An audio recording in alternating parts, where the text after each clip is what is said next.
நேற்று உச்ச நீதிமன்றத்தில் என்ன ஆச்சு அப்படின்றது நான் மீடியாவுக்கு சொல்லணும்னு விருப்பப்பட்டேன். மீடியா வாயிலாக தமிழ்நாடு மக்களுக்கும் சொல்லணும் அப்படின்னு நான் விருப்பப்பட்டேன். ஏன்னா நேற்று வந்திருக்கிற தீர்ப்பு பிரகாரம் செட்டில்மெண்ட் அப்படின்னு சொன்னோன்னே இதுக்குள்ளே எல்லாரும் எழுத அமைச்சிருவாங்க. விஜயலட்சுமிக்கு இரவோட இரவா சீமான் 10 கோடி செட்டில்மெண்ட் பண்ணிட்டாரு பாருங்க, ஈழத்தமிழர்களோட கஷ்டப்பட்ட காசெல்லாம் போய் அவளுக்கு தான் கொட்டிட்டு இருக்காங்க அப்படின்னு சொல்லிட்டு அபாண்டமாக என் மேலே பழிய சுமக்க அமைச்சிருவாங்க. அதனால நான் ஒரு கிளாரிஃபிகேஷன் கொடுத்துட்றேன். நேற்று உச்சநீதிமன்றத்தில் போய் சீமான் ஒரு வழக்கு கொடுத்தாரு இல்லையா?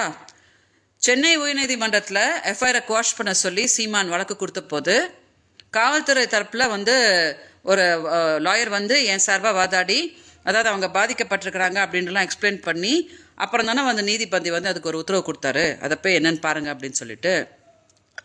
அதே மாதிரி உச்சநீதிமன்றத்தில் நேற்று சீமான் வழக்கு வரும்போது என் சார்பாக யாராவது போய் பாருங்க, இந்த பொண்ணு இந்த மாதிரி பாதிக்கப்பட்டிருக்குது, சும்மாலாம் அந்த பொண்ணு வழக்கு கொடுக்கல, மதுரை செல்வம்ன்றவங்களெல்லாம் வச்சு டார்ச்சர் பண்ணி அதை ரொம்ப துன்பப்படுத்தியிருக்காங்க, அது சாக போயிருக்குது, நேற்று வரைக்கும் அவளை அந்த பொண்ணை பாலியல் தொழிலாளின்லாம் சொல்கிறாங்க அப்படின்னு ஏன் சார்பாக யாராவது ஒருத்தர் போய் உச்சநீதிமன்றத்தில் சொல்லியிருந்துருக்கணுமா இல்லையா? சொல்லலை. கவனிச்சிங்களா? அப்போ என்னாச்சு அப்படின்னா சீமான் அவரை வச்ச கோரிக்கையை அவங்க ஏற்று அவங்க இப்போ ஜட்ஜ்மெண்ட் கொடுத்துருக்காங்க. இப்போ நான் என்ன கேட்குறேன் அப்படின்னா, நான் ஏதோ சீமான்கிட்ட பேசிட்டா உடனே பார்த்தீங்கன்னா காஸ்கா படுறான்னு எல்லாரும் உட்காந்து கத்துறீங்களே. நேற்று ஏன் சார்பாக யாருமே போய் உச்சநீதிமன்றத்தில் எனக்காக போராடலை?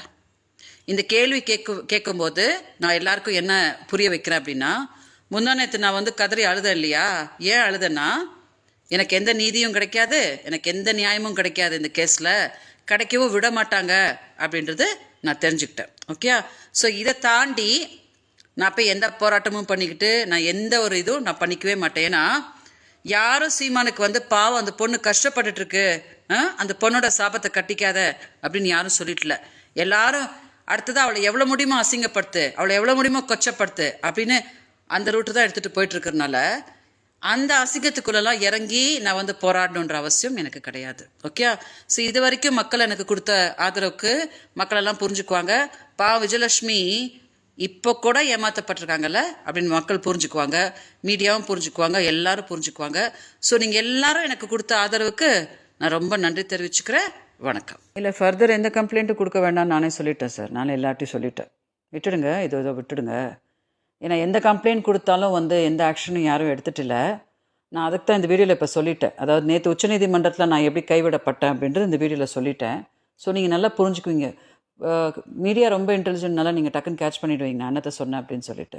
ஸோ இதுக்கு ஃபர்தர் நான் ஒன்றும் எந்த போராட்டமும் பண்ணிக்கிட்டு கம்ப்ளைண்ட் கொடுத்துக்கிட்டு அப்படின்லாம் நான் எதுவும் பண்ணுறதா இல்லை. அதனால் இது one of the final videos sir. So அதனால் நீங்கள் விஜயலட்சுமி நான் சொன்னதை நீங்கள் விஜயலட்சுமி இந்த மாதிரி சொன்னாங்க அப்படின்ட்டு நீங்கள் சொல்லிட்டீங்கன்னா மக்கள் பாவம் புரிஞ்சுக்குவாங்க, மீடியாவும் புரிஞ்சுக்குவாங்க. மீடியாவும் நீங்கள் எனக்கெல்லாம் ரொம்ப சப்போர்ட்டிவாக இருந்திருக்கீங்க. ஸோ எனக்கு நியாயம் கிடைக்க விட மாட்டாங்க. இவ்வளோ தான் என்னோடய 2 வார்த்தை. எனக்கு நியாயமும் கிடைக்காது, எனக்கு நியாயம் கிடைக்கிறதுக்கும் யாரும் எனக்கு விட மாட்டாங்க அப்படின்றத நான் தெரிஞ்சுக்கிட்டது சார்.